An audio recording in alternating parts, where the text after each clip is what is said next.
তুমি আমার সাথে প্রেম করতে চাও? হ্যাঁ, আমি তোমাকে অনেক ভালোবাসি। ঠিক আছে, আমি তোমার একটা পরীক্ষা নিব। কোনো সমস্যা নাই, আমি সব পরীক্ষায় পাশ করব। আমার নিজের উপর ভরসা আছে। আমি তোমাকে 2টা প্রশ্ন করব, যদি ঠিকমতো উত্তর দিতে পারো তাহলে তোমার সাথে প্রেম করব। মাত্র 2টা প্রশ্ন করবা? এত কম প্রশ্ন কেন? এর তো খুশি হবার কিছুই নাই।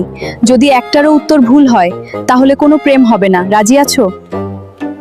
জি, রাজি আছি। করো তোমার প্রথম প্রশ্ন। বলো তো, 1945 সালে কি হয়েছিল? এইটা তো অনেক সহজ। 1945 সালে দ্বিতীয় বিশ্বযুদ্ধ শেষ হয়েছিল।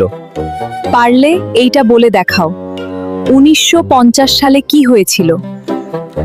এইটা তো আরো সহজ। 1950 সালে দ্বিতীয় বিশ্বযুদ্ধ শেষ হবার 5 বছর হয়েছিল।